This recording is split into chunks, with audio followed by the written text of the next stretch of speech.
Okay. Sir ಏನಾಗೈತ್ರಿ? Problem ಏನಾಗಿದ್ರಿ? Sir ನಾವು ಬಡವ್ರು sir, ಕೂಲಿ ಕಾರ್ಮಿಕರು. ಹಿಂಗಾಗಿ ನಾವು ಸರ್ಕಾರಿ ಹಾಸ್ಪಿಟಲ್ಗೆ ಹೋಗಿದ್ದೇವ್ರಿ. ಡೆಲಿವರಿ ಕಡೆದಾಗಿ ನಾವು ಸುಮಾರು 11:30 ಹೋಗಿದ್ದೆವು. 11:30 ಹೋದ್ರು ಬ್ರೀಮ್ಸ್ ಹಾಸ್ಪಿಟಲ್ದಾಗ ಅಲ್ಲೆಲ್ಲ ಸಿಸ್ಟರ್ಸ್ ಇದ್ರು ಜಾಸ್ತಿ. ಅಲ್ಲೇನಂದ್ರು ನಾರ್ಮಲ್ ಡೆಲಿವರಿ ಆಯ್ತದ ಅಂತೇಳಿ ಅಡ್ಮಿಟ್ ಮಾಡ್ಕೊಂಡ್ರಿ. ನಾರ್ಮಲ್ ಡೆಲಿವರಿ ಮಾಡಕ ಟ್ರೈ ಮಾಡಿದ್ರಿ. ನಾರ್ಮಲ್ ಡೆಲಿವರಿ ಟ್ರೈ ಮಾಡಕ್ ಹೋಗಿ ಎಷ್ಟೋ 3 ಗಂಟೆ ತನಕ ನಾರ್ಮಲ್ ಆಯ್ತದ ಅಂತ ಹೇಳಿದ್ರಿ.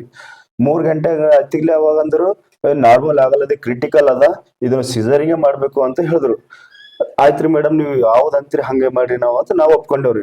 ಸಿಸರಿ ಮಾಡಕ ಮಾಡಿದವ್ರು ತಯಾರು ಮಾಡಿದ್ರಿ. ಅದರಲ್ಲಿ ಸಿಸರಿ ಮಾಡಂತ ಡಾಕ್ಟರ್ ಯಾರು ಇರ್ಲಿಲ್ಲ ಅವತ್ತಿನ ದಿವಸ ರೀ? ಅವತ್ತಿನ ದಿವಸ ಸಿಸರಿ ಮಾಡೋ ಡಾಕ್ಟರ್ ಇಲ್ಲ. ಬರ್ತಾರೆ ಡಾಕ್ಟರ್ ಅಂತೇಳಿ 6:30 ತನಕ ಕಾಯ್ದವ್ರಿ. ಅವಾಗ ಒಬ್ಬರು ಡಾಕ್ಟರ್ ಸಿಸರಿಗೆ ಮಾಡ್ಬೇಕಂದ್ರೆ ಆಯ್ತ್ರಿ ಮೇಡಮ್ ಹೆಂಗಾರ ಮಾಡ್ರಿ ಸಿಸರಿ ಮಾಡ್ರಿ ಅಂದ್ರು. ಸಿಸರಿ ಮಾಡಕ್ ಟ್ರೈ ಮಾಡಿದ್ರು. ಸಿಸರಿ ಮಾಡಿದ್ರಿ. ಸಿಸರಿ ಮಾಡಿ ಯಾವ ತರ ಏನಾಯ್ತು, ಮಗು ಎಲ್ಲ ಕರೆಕ್ಟ್ ಆಗಿ ಉಳ್ದ ಅಂತಂದ್ರು. ಆಮೇಲೆ ಮಗುವಿನ ಕಾಲೇ ಮೂಮೆಂಟ್ ಮಾಡ್ತಿಲ್ಲ, ಯಾಕೋ ಒಂದ್ಸರಿ ಎಕ್ಸ್ರೇ ಮಾಡಿಸ್ರಿ ಅಂದ್ರು. ಎಕ್ಸ್ರೇ ಮಾಡಿದ್ರಿ ಸರ್. ಎಕ್ಸ್ರೇ ಮಾಡ್ತಿಗೆ ಏನದ ಅಂದ್ರೆ ಪೂರಾ ಎಡಗಾಲಿನ ತೊಡೆ ಮೂಳಿ ಅನ್ನದ ಮುರಿದು ಪೂರಾ 2 ಭಾಗ ಆಗ್ಯದ್ರಿ. ಹಿಂಗ್ಯಾಕ್ರಿ ಮೇಡಮ್ ಅಂತಂದ್ರು, ಅರೆ ಅದು ಹಿಂಗ ಆಯ್ತವ್ರಿ, ಏನ್ ಮಾಡಕ್ ಆಗ್ತದ, 1001 ಅಂತ ಹಿಂಗ್ ಉತ್ತರ ಕೊಟ್ರು. ಉತ್ತರ ಕೊಡ್ತಾರೆ, ನಮ್ಮ ಮಗುವಿಗೆ ಮುಂದಿನ ಭವಿಷ್ಯ ಹಂಗ, ನಾವೇ ಕೂಲಿ ಕಾರ್ಮಿಕರಿದ್ದೇವು, ನಾವು ದುನಿಯಾ ದುಡ್ದು ಹೊಲ್ದಾಗೆಲ್ಲ ಇದು ಮಾಡ್ತೇವು, ಇವ್ ನಾವ್ ಮಾಡಿ ದಿವ್ಸ ಮಗು ಬಿ ಹೊಲ್ದಾಗಿ ದುಡಿಬೇಕಾಗ್ತದ, ಏನ್ ಮಾಡ್ಬೇಕಂತೇಳಿ ಏನ್ ಮಾಡಿದಂದ್ರು ಪೊಲೀಸ್ ಸ್ಟೇಷನ್ ಹೋದೇವ್ರಿ. ಪೊಲೀಸ್ ಸ್ಟೇಷನ್ ಹೋದೆವು. ಅವ್ರಂದ್ರು ಇದಕ್ಕೆ ಎಫ್.ಐ.ಆರ್ ಮಾಡ ಬರಲ್ಲ ಡಾಕ್ಟರ್ಸ್ ಮೇಲೆ, ಇದು ನಾವು medical board team medical board ಹೋಗ್ಬೇಕಾಯ್ತದ ಅಂದ್ರಿ. ಅದ್ರ ಬಾದ್ ಏನ್ ಮಾಡೋದ್ರಿಗೆ ಯಾಕೋ ನ್ಯಾಯ ಸಿಕ್ಕಿಲ್ಲ, ಜಿಲ್ಲಾಧಿಕಾರಿ ಬಳಿಕ್ ಹೋದೇವ್ರಿ. ಜಿಲ್ಲಾಧಿಕಾರಿ ಬಳಿಕ್ ಹೋದ್ರು. ಅವ್ರಂದ್ರು ನಾವು ನೋಟಿಸ್ ಕೊಡ್ತೇವು, ರಿಪ್ಲೈ ಬಂದ ನಿಮ್ಗೆ ಹೇಳ್ತೇವೆ, ರಿಪ್ಲೈ ಬಂದ ಅಲ್ಲಿ ತಕ್ಕ ಆಗಲಿತ್ತು. ಅದ್ರ ಬಾದ್ರೆ ಇಲ್ಲಿ ನ್ಯಾಯ ಸಿಕ್ಕಿಲ್ಲ ಅಂತ ಹೇಳಿ ಸರ್ಕಾರ ಮೊರೆಗೆ ಹೋದೇವ್ರಿ. ಸರ್ಕಾರ ಮಿನಿಸ್ಟರ್ ಲೆವೆಲ್ ಅದೇ ಶರಣ ಪಾಟೀಲ್ ಸಲ ಅವ್ರಿಗೆ ಒಂದು ನೋಟಿಸ್ ಕೊಟ್ಟು, ಇದು ಪೋಸ್ಟ್ ಮೂಲಕ ಶರಣ್ ಪ್ರಕಾಶ್ ಪಾಟೀಲ್ ಅವರಿಗೆ ಪತ್ರ ಬರ್ದನ್ರಿ. ಪತ್ರ ಬರ್ದ ಅದು ಇನ್ನೆಲ್ಲಿ ತಗ ಯಾವ್ದು ಆಗಿಲ್ರಿ ನಮಗೆ. ಇಲ್ಲಿ ತಕ್ಕಂತ ನಮಗೆ ಬಡವರಿಗೆ ನ್ಯಾಯನೇ ಸಿಗಲ್ಲ. ಹಂಗಾಗಿ ಸರ್ಕಾರ ದವಾಖಾನೆ ಅಂತ ಹೇಳಿ ನಾವು ಹೋಯ್ತೇವು. ಅಲ್ಲಿ ಮಗು ನಮ್ ಕುಟುಂಬ ನರ್ಕ ಅನುಭವಿಸ್ಬೇಕಾಗ್ಯದ. ಇನ್ನ ಎಷ್ಟಂದವ್ರು 1.5 ತಿಂಗಳು ಹೇಳ್ತಾರ ನಮಗೆ ಟ್ರೀಟ್ಮೆಂಟ್. 1.5 ತಿಂಗಳು ಅದ್ರ ನಾವು ಹಾಸ್ಪಿಟಲ್ಗೆ ಸುತ್ತೋಡಿಬೇಕಾ, ಏನ್ ಮನೆ ದುಡಿಬೇಕಾ, ಮನಿ ಹೆಂಗ್ ನಡ್ಸ್ಬೇಕ್ರಿ ಸರ್? ಬಹಳ ಕಷ್ಟ ಆಗ್ಯದ. ಒಂದ್ ವೇಳೆ ಮಗುವಿಗೆ ಏನು ಪರಿಹಾರ ಏನ್ ಬಿ ಸಿಕ್ಕಿಲ್ಲ, ಏನ್ ಬಿ ಆಗಿಲ್ಲ, ಸರ್ಕಾರ ಹೋರಾಟ ಮಾಡ್ತೇವೆ. DC ಮುಂದೆ ನಮ್ಮ ಮಕ್ಕಳಿಗೆ ನಾವು ಹೋಗಿ DC ಆಫೀಸ್ ಮುಂದೆ ನಾವು ಧರಣಿ ಕೊಡ್ತೇವೆ ಅಂತ ಹೇಳ್ತೇನೆ. ಅಂದ್ರ ಯಾವ ದಿನಾಂಕಕ್ಕೂ ನೀವು ಒಯ್ದಿರಿ ಹಾಸ್ಪಿಟಲ್ಕ?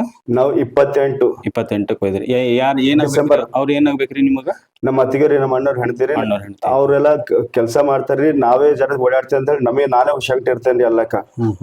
ಈಗ ಮತ್ತ ಅಲ್ಲಿ ಮೆಡಿಕಲ್ ಸೂಪರಿಂಟೆಂಡೆಂಟ್, ಹಿರಿಯ ವೈದ್ಯರಿಗೆ ಅಥವಾ ನಿರ್ದೇಶಕರಾಗ್ಲಿ ಬೇರೆ ಯಾರಿಗ್ ಬಿ ನೀವು ಕೇಳಿದಿರಿ ಹಿಂಗ ಆಗ್ಯದ್ರಿ ನಮಗ ಅಂತಂದ್ರ ಅವ್ರ ಏನ್ ಉತ್ತರ ಕೊಡ್ಲತ್ತಾರ್ರಿ? ಅಯ್ಯೋ, ಡೈರೆಕ್ಟರ್ ಬಲ್ ಹೋದೇವ್ 2-3 ಸರಿ. ಸರ್ ಹಿಂಗಾಗ್ಯದ್ರಿ ನಮ್ಮ ಮಗನ ಪರಿಸ್ಥಿತಿ, ನೀವು ನೋಡ್ಬರ್ರಿ ಅಂತೇಳಿ. ನೋಡಪ್ಪ, ನಂಗೆ ಎಕ್ಸರ್ ಏನು ಗೊತ್ತಾಗಲ್ಲ, ನಿಮ್ ಮಗನ್ ಕಾಲ್ ರಿಪೇರ್ ಆಗ್ಲತ್ತದ, ಹೋದ್ ಬಿಡು ಅಂತೇಳಿ ಆಫೀಸ್ ಅಂತ ತಳಿ ಬಿಡ್ತಾರ್ರಿ ಅವ್ರು ಅಷ್ಟೇ. ಇವರು ಮೆಡಿಕಲ್ ಸೂಪರಿಂಟೆಂಡೆಂಟ್ ಏನ್ ಹೇಳ್ತಾರ ಅಂತಂದ್ರ, ಆಯ್ತಾವ್ 1001 ಆಯ್ತಾವ್, ಏನ್ ಡಾಕ್ಟರ್ ಮಾಡ್ಬೇಕಂತ ಹೇಳಿ ಮಾಡ್ತಾರ. ಅದ್ ಏನದ ನೀವ್ ನೋಡ್ಕೊಪ್ಪ, ಮುಂದಿನ ಏನದ ನೋಡ್ಕೊ, ನೀನು ನಮ್ದು ಏನದ ನಾವು ಮಾಡತ್ತ ಟ್ರೀಟ್ಮೆಂಟ್ ಅಂತ ಅವ್ರು ಹೇಳ್ತಾರ. ಅಂದ್ರ ಈಕಿನ ಮುಂಚೆ ನೀವೇನ್ ಕೂಸಿಗೆ ಅಥವಾ ತಾಯಿಗೆ ಚೆಕಪ್ ಮಾಡ್ಸಿರಿ? ಅವಾಗೆಲ್ಲ ಹೆಂಗಿತ್ರಿ ಅವ್ರ ಹೆಲ್ತ್? ಮಾಡಿದ್ರಿ ಸರ್. ನಾವು ಪ್ರತಿ ತಿಂಗಳು ಸ್ಕ್ಯಾನಿಂಗ್ ಮಾಡ್ತಿದ್ದೆವು. ಎಲ್ಲಾ ನಾರ್ಮಲ್ ಅದ, ಎಲ್ಲ ಕ್ಲಿಯರ್ ಅದ. ಇಲ್ಲಿ ಬಂದಾಗೆ ಹಿಂಗಾಗ್ಯದ್ರಿ. ಇಲ್ಲಿ ಏನಂತಾರ, ತಾಯಿ ಜೀವ ಅಥವಾ ಮಗು ಹಿಂಗ ಆಗ ಸಲಿದು ಹಿಂಗ ಅವಸರದಾಗ ಆಗ್ಯದ ಅಂತ ಹೇಳ್ತಾರಿ. ಏನ್ ಹಾನ್ರಿ, ಅವಸರದಾಗ ಆಗ್ಯದ. ನಾವು ಮಗು ತಾಯಿ ಬಚಾಸ್ಕೋಬೇಕಾಯ್ತದ ಅಂತೇಳಿ ಅವಸರದಾಗ ಆಗಿರ್ತದ. 1001 ಆಯ್ತಾವ, ನೀವ್ ಯಾಕೆ ನಮಗೆ ಬೆನ್ನ ಹತ್ತೀರಿ ಅಂತೇಳಿ ಡಾಕ್ಟರ್ಸ್ ಅಂತಾರ್ರಿ. ಆದ್ರೆ ನಾವ್ ಬಡ್ರು ಸರ್, ದುಡ್ಬೇಕಾಗ್ಯದ, ದುಡ್ಡು ತಿನ್ಬೇಕಾಗ್ಯದ, ಮುಂದ್ ಮಗು ಭವಿಷ್ಯ ನೋಡ್ಬೇಕಾಗ್ಯದ. ನಾವ್ ಹಾಸ್ಪಿಟಲ್ ತಿರ್ಗಾರೆ ದುಡ್ಕೊಂಡ್ ತಿನ್ಬೇಕು. ಈಗ ಏನ್ ಮನವಿ ಮಾಡ್ಕೋತೀರಿ ನೀವು?